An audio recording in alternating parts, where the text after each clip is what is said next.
We are here to talk about 60 years of Mexican comics, particularly the lucha hero comics, and that's a term I use instead of superhero because lucha heroes are real. There's one right here.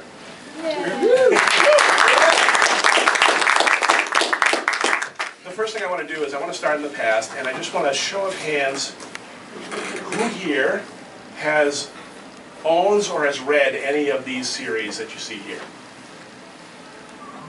That's what I am surprised it's that many. And that's one of the big reasons why I'm here today, is because this world outsold the American stuff at any given time in its runs. Some of these books were printing 6 to 12 million copies a month in Mexico. Have you ever heard of any of them? Have you ever seen any of them? Did any of them make it up here? No. No, and it's like these are 4 hours down the road. 4 hours down the road, these are all over the newsstand, and you'd never have known it. So they haven't translated well into the modern era. They're kind of getting lost as time goes on, and they're not aging well on the bad paper they were printed on in the first place. So this is all in an effort to keep this kind of stuff alive. So what you're also looking at too is another show of hands. Who has seen a Santo movie or one of these luchas? See, and everyone thinks that that's where that stuff comes from. This is where it comes from first. These did it first, and they did it better than the movies ever did. But the movies endure. The comics are kind of forgotten. So let's kind of unforget them a little bit. And then we're going to talk to some people who are keeping these traditions alive and well today. So, see, it all starts in 1951-52 with this debate about when the actual first month was. It was either October of 51 or January of 52, no one really knows. But as of 52, Jose G. Cruz, who was sort of a one-man Stan Lee, Jack Kirby, and Jim Shooter combined. He was also a painter, a movie actor, a stage director. He did a ton of weird stuff. But he had this notion of, I'm going to create this comic book, and I need a superhero, and I'm going to take this ring star, El Santo, who at the time was one of Mexico's best ring villains. It was this sardonic thing where Blue Demon was the good guy and Santo was the bad guy.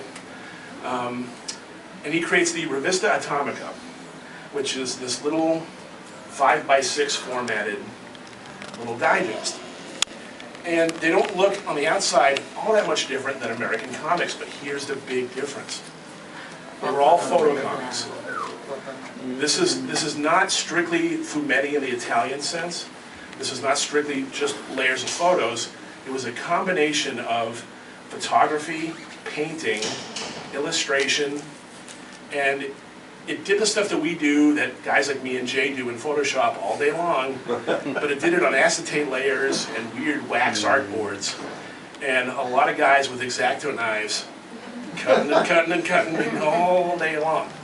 And so you see, like, this top panel is a great example.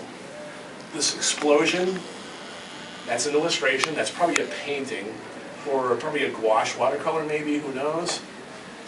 These mummies are strictly illustrated, and that photo in the middle is Santo himself, who once every 6 months or so would come in.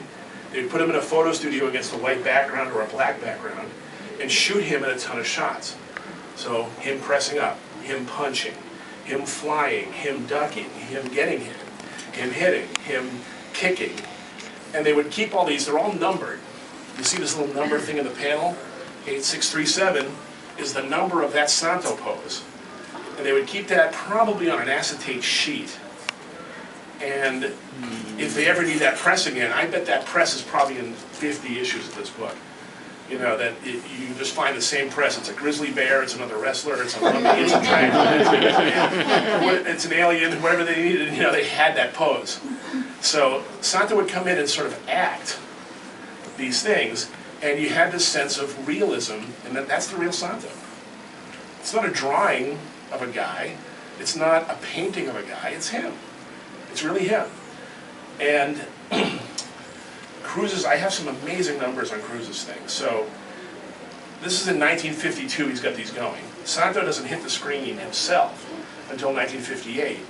And it's really 1961 that he's fighting zombies and kind of monsters and stuff. So these, a decade before Santo was the monster fighter we know from the screen, he was doing it right here. At the height of this book, it came out 3 times a week. 3 times a week, 3 new issues a week. Each of them sold about 500,000 copies. So that's a 1.5 million a week, times 4 is 6 million a month. Sociologists estimate, they've researched this pretty well, that each issue, because of the extended nuclear family situation in Mexico, might have had 6 to 8 readers in each household. And then you go back to the newsstand with your red copy of Santo that grandma, grandpa, all the kids, all the dads, all the uncles and stuff read. You go back to the newsstand, you trade it in for half credit on a new issue. So for every 3 or 4 old ones you have, you get 1 new one. Those get resold then as used copies that are half price. So each one of those could have been sold 4 or 6 times. So each one of those could have been read by 12 to 16 people, times the 6 million per month you read. So it's easy to say that everyone was reading Santo. Everyone in Mexico was reading Santo. It's not that big a country. I mean, if they're printing that many of these crazy, crazy books in those numbers that, I mean, Golden Age Superman and Captain America hit those numbers during the war. Apart from that, I don't think a lot of Marvel comics were hitting that. Newspapers were selling like that in the 20s and 30s. Newspaper, that's it. So yeah. So these are crazy, crazy prolific numbers that really show you how much ingrained in Mexican culture they were. So we'll look at more of this photo montage technique. What it allowed you to do was, imagination was the limit.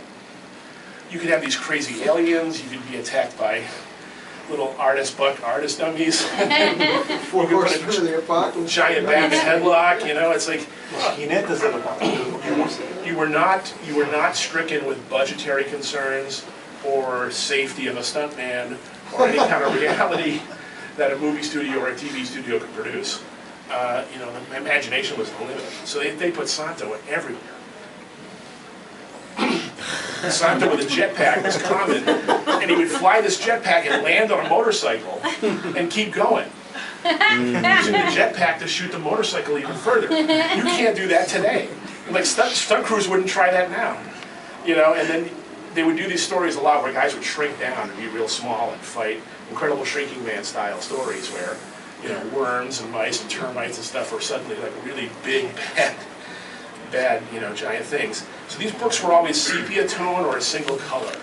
Sometimes blue-green, sometimes red, sometimes, you know, this olive green ink was used. But a lot of time it was this brown, warm sepia. And some of the better artists would do this thing where they would shoot cityscapes and they would throw them slightly out of focus. So you would have, does anyone know what a Viewmaster is? Did you ever have those reels? Where the background is out of focus and the front thing is really sharp, so it gives you this great depth. And that's what they would do this with simple camera tricks. They would do this same thing where, like, you shoot that Mexico City thing, little out of focus, soften it up, makes it look like Santo's leaping off the page. So you see here, I mean, Santo can't fight an octopus with a machete underwater with no scuba gear, except in the pages of these comics. You know, it's just awesome. It's just awesome. And so some of that stuff is purely illustrated, like these are purely illustrated, but again, it's that real Santo figure coming in. The bubbles are real. The bubbles are real. And these are some great monster designs which they had. Some of these are outright illustrated, like this walrus guy, who's like a creature from the Black Lagoon walrus dude. He's actually outright illustrated. These are actually appliance masks, like rubber Halloween masks or stuff they would build up in wax on a dummy. So you get, you know, and this is an actual actor playing the Wolfman, and then he goes in and paints the hair. So they really could just look at the photo results and say, no, he needs to be more wild. No, he needs more fangs. No, he needs more claws. And really go nuts. Invisible Man stuff was super easy to do. You would just draw these white outlines. And so, and then, you know, it makes the layout even easier because now Santo is just like reacting to nothing, and you just draw in whatever you need that Invisible Man to be. So it was the super, super easy way to do these. 1972, a weird thing happens. Santo is selling billions of copies everywhere, right? What could be better? Well, he had a big falling out with Jose G. Cruz. And Cruz was historically a tough guy to work with. A lot of people have written about that, where it's, you know, at one point he wanted that book to come out every day. He had this cockamamie notion that we can do it daily, right? And his art department just walked out. They're like, no. Like, we're working 24/7 as a factory. You know, this art department wasn't a bunch of artists and boards. It was a factory of guys stripping and waxing up and pasting the stuff up and getting it out. It took 20 guys to put these together with their 3 art directors. And they were just cranking out. So They were coming out how often? 3 times a week at their height. It went down to 2, sometimes down to 1, back up to 3. It depended on circulation and how hot Lucha was. But in '72, Lucha was on 2 different TV networks. Santo had a TV show. He was making more money than ever. And him and Cruz had some kind of falling out. There's a lot of versions of what happened. But what happens is Cruz says, you know what? I own Santo as a comic book hero. And they go to court over it, and he wins. And he replaces Santo, the real Santo, with this muscle, beefy, hairy muscle builder guy named Hector P. Lego. And so this ushers in the era of the fake Santo. And the differences are always, the big one is this S on the mask. That's when you know you get the fake Santo. And the other byproduct is you get these, Cruz went crazy at that point and started painting his own covers on a lot of these issues. And they get like really strange, these covers. You know, he gets really like, there's one where it's all the Hammer vampires and Frankensteins attacking Santo, and you're like, wait a minute, this never happened. There's one with Princess Leia and Santo. There's one, they're unhinged. He's just starting to promise stuff he can't possibly deliver within the pages of the book. And the covers had nothing to do with the books. Nothing to do with the interior. If you bought these, you flip it open, it's like, there's no Princess Leia. It's just Santo fighting gangsters. It's a total rip-off. But, so, if you're on eBay, if you're in a used bookstore, if you're ever in a flea market somewhere, these are the ones you find. These are the easy ones to find. But they're cool.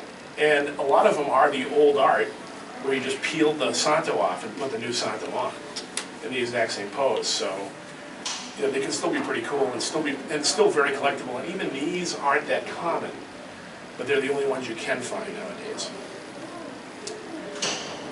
Santo wasn't the only guy to have these series. This is a Central American, South American Blue Demon series. And these were more Italian fumetti style, where they actually took these guys out to these locations and posed them. So stuff like the Killing books and some of the Diabolic knockoffs were like that. Yeah, and Marvel did a fumetti book for a while, right? Was it DC? Someone did one in the US that was like this, and people have experimented with this for years, where you actually are just shooting a movie, just in still form, taking all these actors out, but you still do these little comic-y kind of effects. Huracan Ramirez, another big legendary wrestler, had this series, but his weren't monsters and aliens and weird creatures and stuff. His were more social issues and sports-oriented. So like here he's saving the World Cup team. And then he would take on judo guys. And the Huracan ones are great for wrestling fans because there's way more ring action than there were in the Santo ones. Santo was more a superhero. Huracan, it was a comic about a wrestler. Neutron, I call him Neutron because I was born in New England. Dan will back me on that. Pronounce that word, Dan. Neutron. Yeah, there you go. See, thank you. Neutron, this was a superhero in 5 movies that sort of almost predate the Santos.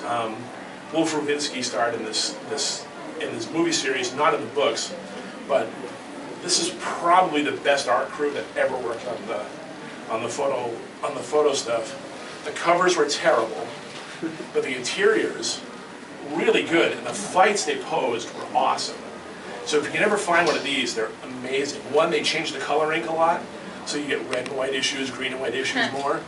And Neutron had his own nemesis, Dr. Carante.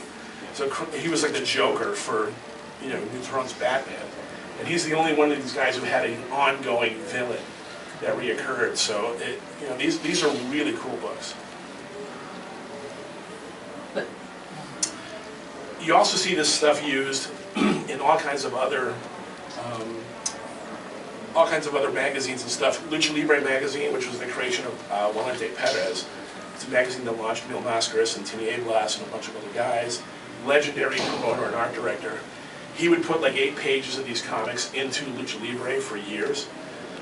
So this issue had this great zombies comic that starred about 6 or 7 different masked and unmasked wrestlers, and they would just kind of come and go. And it was the same process Cruz used, but it would fill out the pages of Lucha Libre. This is Cruz's other hit series. It was Black Shadow. And wow. Turn on. I say Black Shadow. No, I don't know what that was. It's like Piano from God. I don't know what it was. DVD player.